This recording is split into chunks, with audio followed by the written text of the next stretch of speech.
Kaliwa tayo rito sa may simbahan na to. Ayan. Ganda ng ganda ng langit ngayon. Medyo maaga na. Ayan mga guys, nandito tayo sa sa Nagcarlan. Mali dire-diretso pa, medyo malayo-layo nga lang ang biyahe kasi hindi tayo nag-highway eh. Ayan guys, medyo mag-ingat lang tayo rito sa daanan na tong zigzag na to.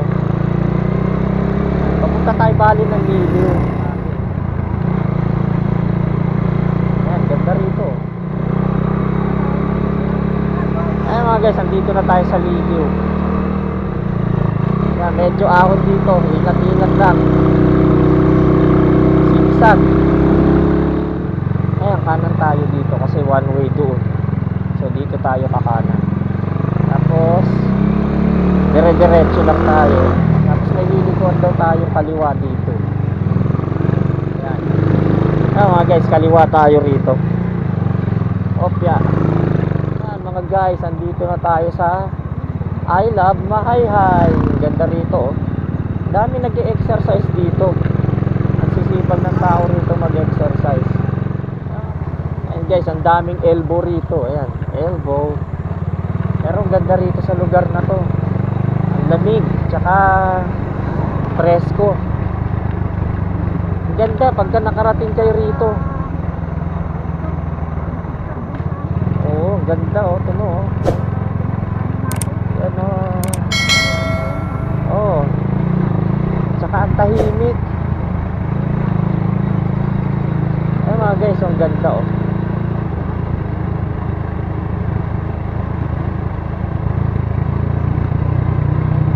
Ganda rito.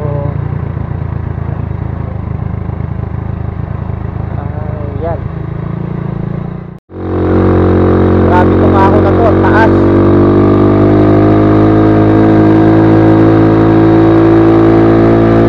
Pero ang ganda ng kalsada kasi asfaltado no. Ganda rito.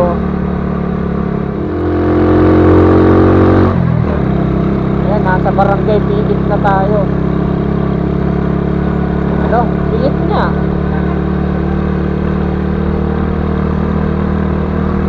Yan, ganda ng bundok oh.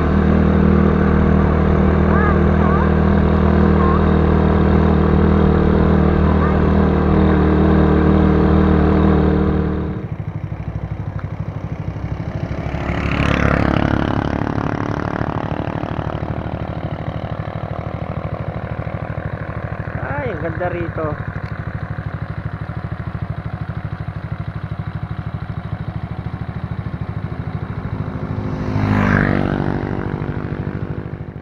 Ito habang ahon nito. Ahunin natin yan.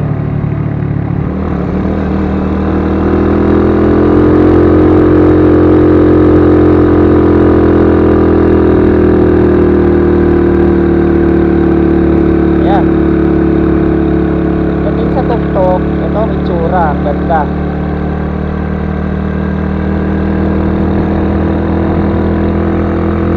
Mga guys, oh, ang ganda rito. Ay, ano ba yan?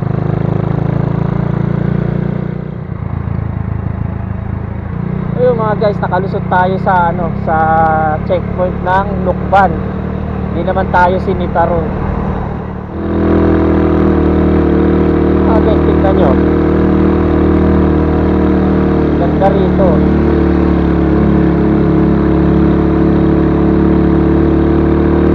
Medyo tirik na ang araw pero hindi naman siya masakit sa balat.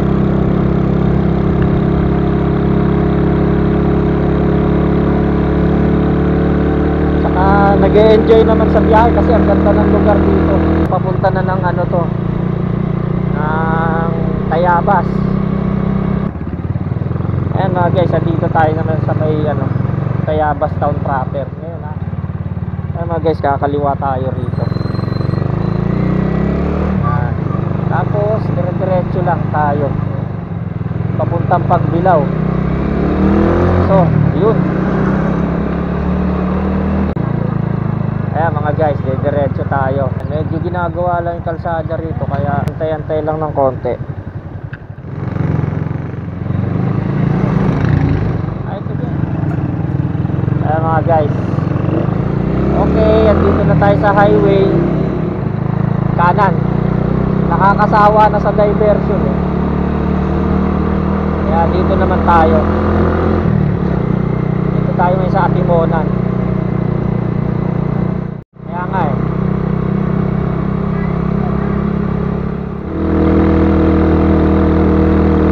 Mga guys, so halos solo namin ngayon. Yun, Merkules ngayon. Yun, kaya lagi namin napipiling bumiyahe ng gantong panahon. Kasi konti yung mga riders. So yan. Dito na kami ngayon sa sa park. Atimonan Park. Dito sa CR ka ba? Wala naman CR dyan ah.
So ayan guys, narating na natin yung dulo nung dulo nung zigzag.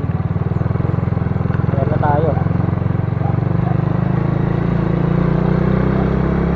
Dito na ulit tayo sa may highway. Ayan guys, enjoy na lang tayo sa magandang view rito habang nagra-ride. Medyo man. So ayan mga guys, coffee break muna tayo. Ang oras ngayon ay 9 AM. Ayun, medyo mahaba yung oras ng biyahe namin, pero okay lang kasi at least andito na kami ngayon sa sa Quezon, Atimonan. Ayan, di pa kami nag-aalmusal kaya ito muna yung unang break namin. So, kape muna tayo mga guys. So, ayan guys, ang oras natin ay 9:16. Nandito tayo sa may Atimonan, 7-Eleven. Pabiyahin na tayo ngayon. So halika na, magsimula na tayong bumiyahe uli. Hindi ka pasok kasi. Okay, let's go.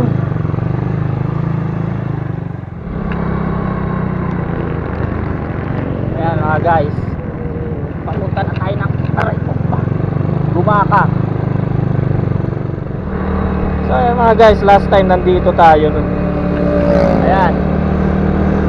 But this time, maganda ang panahon. Yung nakaraan, halos inabot tayo ng maraming ulan nun, saka ang lalakas ng ulan.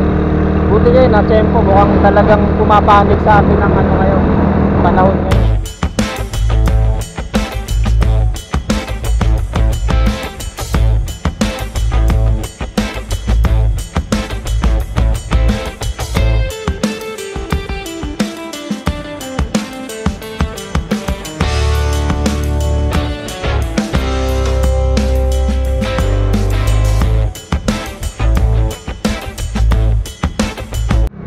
Mga guys, andito na tayo ngayon sa Gumaka. Bali, kakaliwa na tayo dyan. Yan, kaliwa na tayo dito.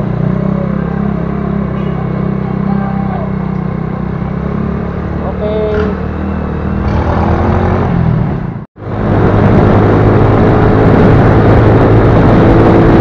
Lakas ng hangin.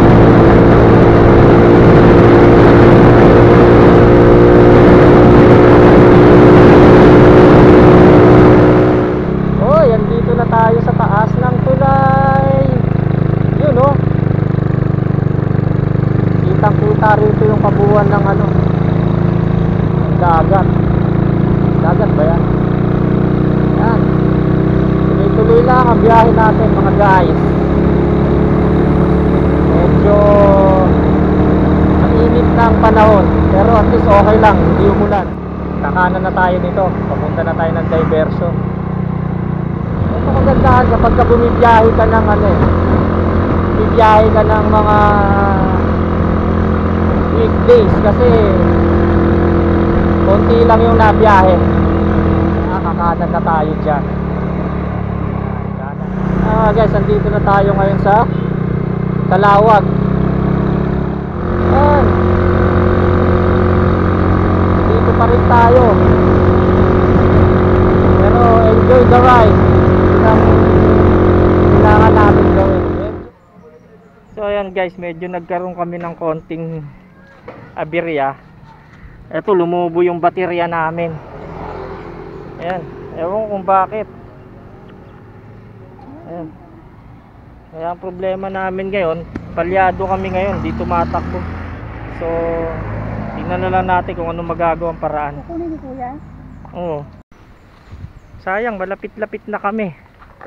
Kaso ayun, medyo nagkaroon ng problema yung battery. Siguro na overcharge yung battery niya. Ayan, so ayan mga guys, nasunog yung baterya ko, kaya eto, ginawa ko muna ng paraan. Yung battery ko nang ginagamit na pang camera, tinabit ko muna. So hanggang sa at least kahit papaano nakahanap kami ng baterya. Ayan, nabili na namin. Eh hindi talaga siya tumatakbo kapag wala siyang support talaga ng kahit anong baterya. Ito at least buti, umepective. Yun, nakatakbo kami siguro ng mga halos 2 kilometers din. Ibago nasira yung battery na to. So salamat din at nakakita kami nung bibilan. Ayun, ito, nabili na ako ng baterya. Sige, kakabit ko na to. So ayan mga guys, naikabit ko na yung battery.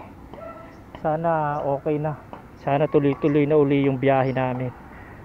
So biyahe na uli kami. So yung mga guys, okay na, balik biyahe na naman kami. Buti na lang may nakita kaming bilihan ng baterya. Tsaka salamat din dun sa baterya ko kaninang ginamit. So yan, tuloy-tuloy na biyahe ulit. Okay, animal checkpoint lang to.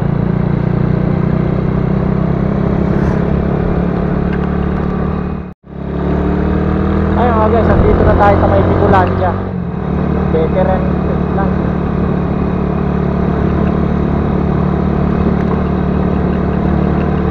Utang bangkit. Dito tayo sa Tagkawayan ngayon. Mga guys, ang masasabi ko rito sa kalsada rito, although wala naman talaga sa lubak, pero sobrang talbog ng ano, ng motor. Nakakapagod yung gantong biyahe, para ka nangangabayo. Ayan o, yun yung kalsada o.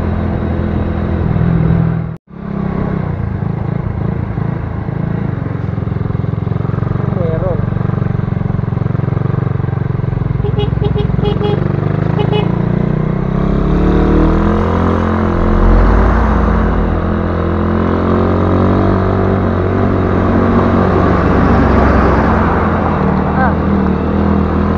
Grabe, ano nangyayari dito?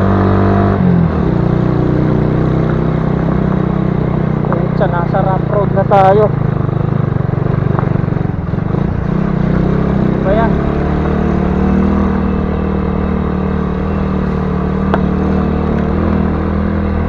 Ano nangyayari dito?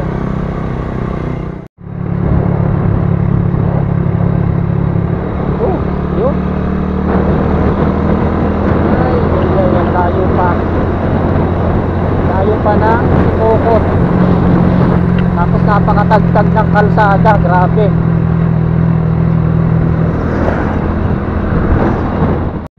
Ayan o, ganda rito. Kaso magmula Tagkawayan hanggang dito, ganun pa rin ang sistema ng kalsada. Matagtag pa rin.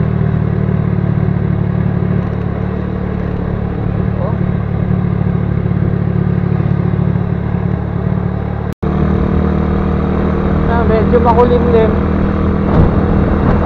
Sana naman wag tayong abutan ng ulan dito kasi mukhang walang masisilungan dito sa lugar na to. Kasi medyo dumidilim na siya. Ayan, ang habang tulay nito. Ayan na, medyo makulimlim na talaga. Ako, kailangan magmadali tayo para makahanap tayo ng sisilungan in case na bumagsak ang ulan. Ayan, ganda rito. Ayan, sulit naman ang biyahe natin. Kahit sabihin mo malayo, ang ganda naman ng lugar. Kaya bawi na rin. Nga lang, talagang matagtag dito sa kalsada ng papunta ng Sibocot. So ayan mga guys, nag-stop over na lang kami rito kasi umaambon. Hindi ko na rin nakuhanan ng video yung pagpasok namin ng checkpoint, pero ito yung checkpoint to. Bali hinarang nila kami pero hiningian lang kami ng ID. Tapos okay na, pinadiretso na kami. Ayan, yan yung mahaba-haba pa pala yung papunta ng Sibocot mga guys. Pero okay lang, ganda naman yung mga tanawin na nakikita natin. Yan, yung sa napagtanungan natin, yun ang sabi, isang oras pa daw. Wow, medyo malayo-layo pa. Yan mga guys, tuloy-tuloy pa rin ang biyahe natin papuntang Sibocot. Ang gaganda ng tanawin dito, saka yung klima niya tamang-tama lang. Hindi siya mainit. Kaya mga guys, nandito na tayo sa Ragay. At least kahit pa paano medyo papalapit na tayo ng papalapit. Ayan, lalaki ng mga truck dito.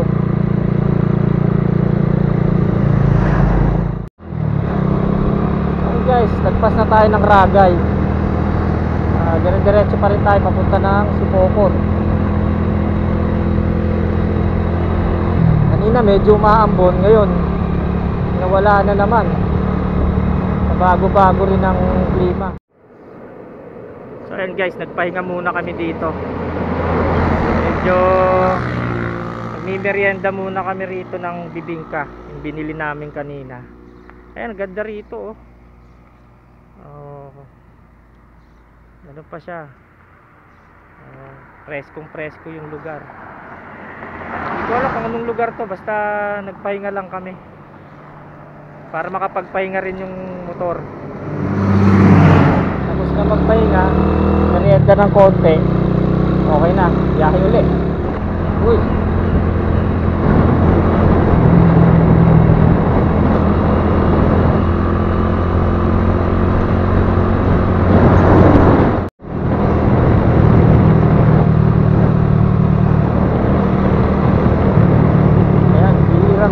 talaga may dumaan dito. May dumaan, tricycle.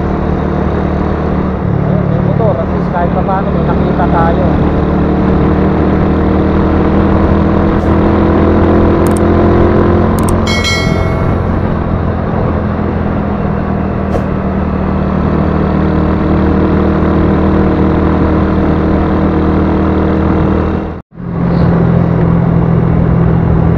Ganun pa rin guys, talagang wala kaming kasabay. Wala kaming kasabay sa biyahe. Tapos mga 20 kilometers pa.